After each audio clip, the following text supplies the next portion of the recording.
جو میرے کملی والے کے احسانات کا تصور کر کے احسانات کا تصور کر کے کوئی ایک تسبیح ایسی ہو ڈوب کے، یا اللہ دنیا میں ایسی جگہ کوئی کہیں ہوتی، یا اللہ دنیا میں ایسی جگہ کوئی کہیں ہوتی، اکیلے بیٹھے رہتے یاد تیری دل نشیں ہوتی۔ کوئی ایسی جگہ ڈھونڈ لیں، نہیں ملتی کوئی ضروری نہیں اپنے دل کو تنہائیوں میں لے ہیں۔ وہ کیسے؟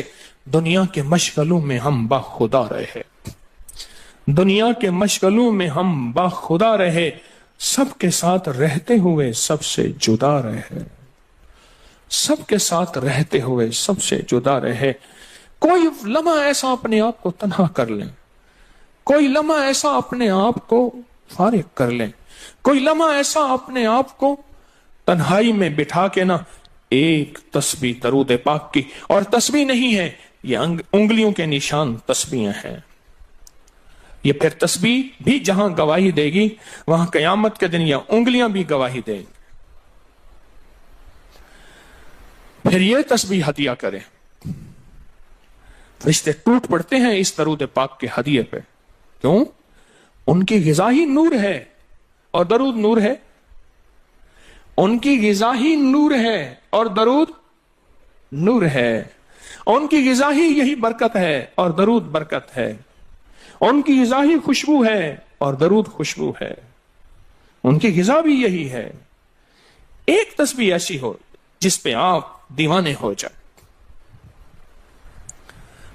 یہاں تک کہ بعض مشاہدات میں یہاں تک کہتے ہیں، دیکھنے والے اہل نظر کہتے ہیں کہ ایک تسبیح جو دھیان والی پڑھی اور فرشتوں کو مسلسل ہدیہ کیا، روحوں کو ہدیہ کیا اور جنات کو ہدیہ کیا، تو کچھ ہی عرصے میں فرشتے جاگتی آنکھوں سے نظر آنا شروع ہو جاتے ہیں اور روحیں خواب میں آ کے شکریہ ادا کرتی ہیں، اور جنات جاگتی آنکھوں سے، جنات دیکھیں اللہ نے جنات کو اوجھل کر دیا، پردے دے دیے، روحوں کے سامنے پردے دے دیے، فرشتوں کے سامنے پردے دے دیے۔ فرشتے ہیں، میری آنکھ نہیں دیکھ سکتی، ارواح کا نظام، روحوں کا نظام ہے، میری آنکھ نہیں دیکھ سکتی، جنات کا نظام ہے، میری آنکھ نہیں دیکھ سکتی۔ اللہ پاک پھر پردے ہٹا دیتے ہیں، رخ سے پردے ہٹے، رخ سے پردے ہٹے، تور جلنے لگا، میرے ساقی کا مجھ پہ کرم ہو گیا، میرے ساقی کا مجھ پہ کرم ہو گیا۔ یہ ایک تسبیح آج کا سبق ہے، کملی والے کی محبتوں کا سبق ہے، ایک تسبیح۔ درود پاک وہ عبادت ہے جس عبادت کے کرنے والا کبھی محروم نہیں رہتا، اس عبادت کو پڑھنے والا کبھی محروم نہیں رہتا۔ درود پاک وہ عبادت ہے، ہر عبادت کے لیے اخلاص کی ضرورت ہے، مخلص ہونا ضروری ہے، ہر عبادت کے لیے، ہر عبادت کے لیے اخلاص اور مخلص ہونا ضروری ہے۔ لیکن درود وہ عبادت ہے جس کے لیے مخلص ہونا بھی ضروری نہیں۔ اگر کوئی بندہ دکھاوے کی نیت سے درود پڑھتا ہے تب بھی قبول ہے، قبول ہے، قبول۔ لیکن مومن کبھی دکھاوے کی نیت سے پڑھ ہی نہیں سکتا۔ مومن کے اندر تو للہیت اور اخلاص ہوتا ہے اور اللہ کی رضا ہوتی ہے۔ مومن کبھی دکھاوے کی نیت سے درود نہیں پڑھتا۔